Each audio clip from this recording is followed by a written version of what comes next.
Hello from London, and it's Quick Tip Tuesday, and today I want to take forward a topic I first raised a few weeks ago here on the channel, which is the value of a regular study slot if you want to accelerate your progress in language learning through some focused attention.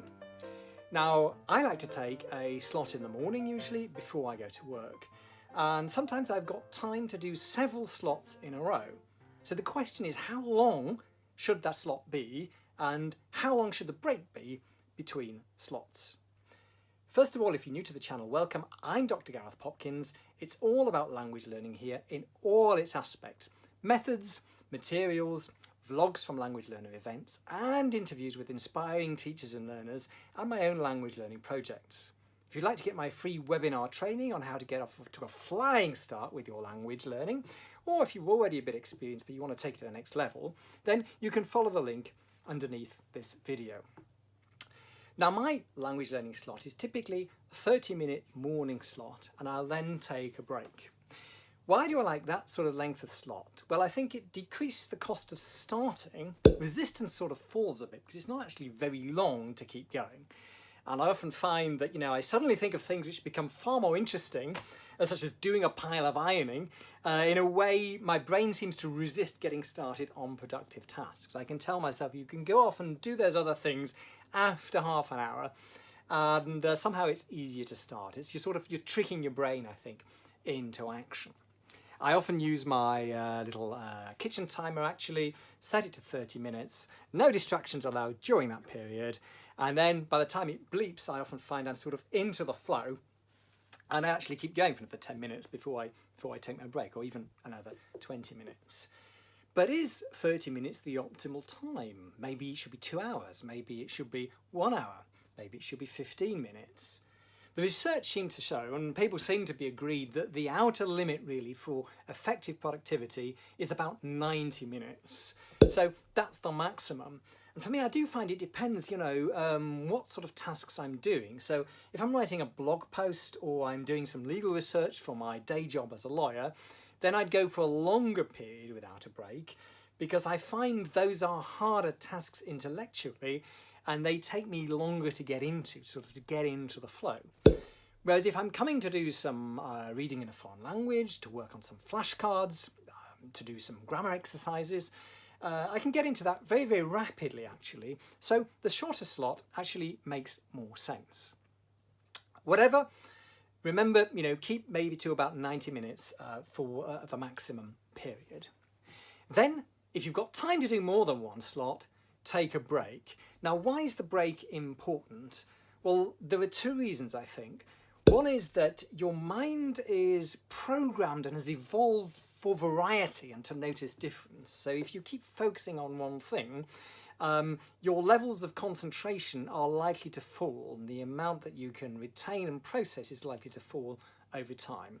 So it makes sense to take a break and then come back refreshed. Just as in the same way, if you're doing, going for a slot at the longer end, what they call interleaving is more efficient than master practice. That's to say, don't just focus on practicing one thing, but move to a different aspect of your language, and keep switching, and that can actually counterintuitively be an effective way to learn. So taking a break can increase productivity in that sense. The other thing it can do is that the brain keeps working subconsciously, processing information or on problems, and you may find then that you come back and suddenly something is clear that wasn't clear to you earlier on.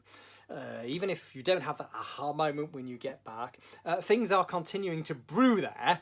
And that's the same sort of phenomenon which I said, was useful in relation to having a satellite slot. That's another shorter slot as part of your language habit in a video a couple of weeks ago as well. So do take a break. What's the ideal length for the break? I don't know. Sometimes, I don't know, masochists say you do 90 minutes, you take a 5-minute break. I can't take a 5-minute break. I barely get up from my desk. It takes me 5 minutes to do that. For me, it's usually about a 10-minute break.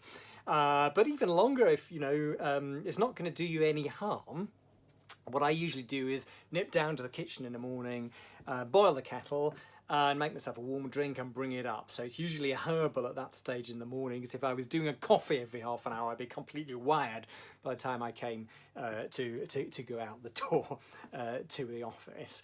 But it could be, you know, go and make your bed, or just go for a quick walk around the garden, whatever it is, something that's completely different, that involves moving and gets you away from the screen. I think that's the best way to go, or from your books for the break. That's what I'm feeling at the moment in this area, and what I've concluded is, for me, you know, 30 minutes to an hour makes a lot of sense. But what about you? What's your experience been so far? If you have got a regular study slot, how long is it? And why have you chosen the length that you've gone for? And if you're able to fit several slots one after the other, then what's the length of the break that you usually aim for? What's your reasoning? And what do you do normally during the break? Let me know in the comments below. Thanks a lot for watching. On the Thursday vlog this week, I'm going to be starting a new series from Dubai. So we're going to be travel vlogging again, with a bit of look at the linguistic balance there. So look out for that. And on Tuesday next week again, I'll be back with another quick tip. So thanks a lot for watching. Don't forget to subscribe for the vibe, throw me a thumbs up, tickle that bell, and share your fare. Bye!